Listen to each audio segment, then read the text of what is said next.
നമസ്കാരം. മലയാളികളുടെ പ്രിയപ്പെട്ട നടിമാരിൽ ഒരാളാണ് നവ്യ നായർ. ദിലീപിന്റെ നായികയായി ഇഷ്ടം എന്ന ചിത്രത്തിലൂടെ നവ്യ മലയാള സിനിമയിൽ രംഗത്തെത്തുന്നത്. രഞ്ജിത്തിന്റെ നന്ദനം എന്ന സിനിമയിലായിരുന്നു ഇഷ്ടത്തിന് പിന്നാലെ നവ്യ അഭിനയിച്ചത്.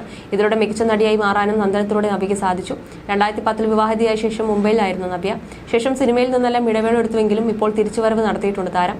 ഒരുത്തി എന്ന സിനിമയിലൂടെയാണ് നടി തിരിച്ചെത്തിയത്. എന്നാൽ സിനിമയൊന്നും ചെയ്യാതെയുള്ള വീട്ടിലിരിപ്പ് തനിക്ക് മടുപ്പുളവാക്കുന്നതായിരുന്നെന്ന് നടി തന്നെ ഒരിക്കൽ തുറന്നു പറഞ്ഞിട്ടുണ്ട്. ഇപ്പോൾ സിനിമയിലും സോഷ്യൽ മീഡിയയിലും എല്ലാം സജീവമാണ് താരം. ഇപ്പോഴത്തെ മുമ്പൊരിക്കൽ വിവാഹ ജീവിതത്തെക്കുറിച്ച് നവ്യ പറഞ്ഞ വാക്കുകളാണ് വീണ്ടും സോഷ്യൽ മീഡിയയിൽ ശ്രദ്ധ നേടുന്നത്.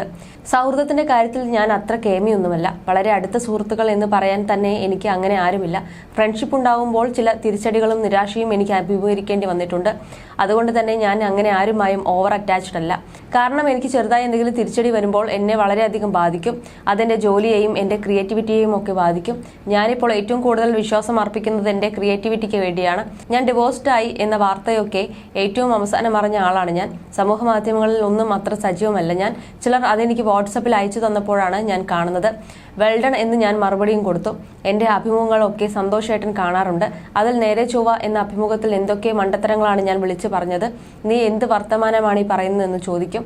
പക്ഷെ ചേട്ടനോട് കുറെ പേർ നല്ല അഭിമുഖം എന്ന് പറഞ്ഞു എന്നും നവ്യ പറയുന്നു. വിവാഹശേഷം ജീവിതമാകെ മാറുകയായിരുന്നു. അടുക്കള എനിക്ക് ഇഷ്ടമല്ലാത്ത മേഖലയായിരുന്നു. അതൊക്കെ ഒന്ന് ശരിയാക്കി വന്നപ്പോഴേക്കും അമ്മയായി. ഇഷ്ടമല്ലാത്ത ഒരുപാട് കാര്യങ്ങൾ അഡ്ജസ്റ്റ് ചെയ്യേണ്ടി വന്നിട്ടുണ്ട്. സിനിമയിൽ നിന്ന് മാറി നിന്നപ്പോൾ ഒരു തരം ഒറ്റപ്പെടൽ തോന്നിയിട്ടുണ്ട്. ഒന്നും ചെയ്യാനില്ലാത്ത പോലൊരു അവസ്ഥ, മുന്നിലേക്ക് എന്തെന്നുള്ള ചിന്ത, അതൊക്കെ ബാധിച്ചിരുന്ന കാര്യങ്ങളായിരുന്നു. അതിനെ മറികടക്കാനായി പ്രത്യേകിച്ചൊന്നും ചെയ്തിട്ടില്ല. സ്വാഭാവികമായി സംഭവിച്ചതാണ്. അതുപോലെ താൻ സോഷ്യൽ മീഡിയയിൽ വരുന്ന നല്ലത് വായിച്ച് സന്തോഷിക്കുകയോ ട്രോളുകൾ വായിച്ച് സങ്കടപ്പെടുകയോ ചെയ്യുന്ന ആളല്ല. ആ ഒരു ലോകവുമായി വിട്ടുനിൽക്കുന്ന ആളാണെന്നും നവ്യ പറയുന്നു.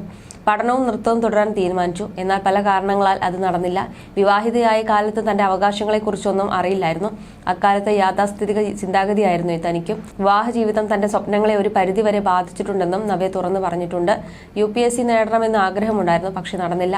ഡാൻസിൽ ഡിഗ്രി ചെയ്യാൻ നോക്കിയപ്പോൾ മകൻ ചെറിയ പ്രായമാണെന്ന് പറഞ്ഞ് ഭർത്താവ് എതിർത്തു. ഇങ്ങനെയാണ് പലപ്പോഴും നിസ്സഹായരായി പോകുന്നത്. ഇത് തിരിച്ചറിഞ്ഞപ്പോഴേക്കും വർഷങ്ങൾ കടന്നു പോയിട്ടുണ്ടാകുമെന്നും നവ്യ നായർ പറഞ്ഞിരുന്നു. അതേസമയം VK പ്രകാശ് സംവിധാനം ചെയ്ത ഒരുത്തി എന്ന സിനിമയിലൂടെയാണ് നവ്യ അഭിനയ രംഗത്തേക്ക് തിരിച്ചു വരുന്നത്.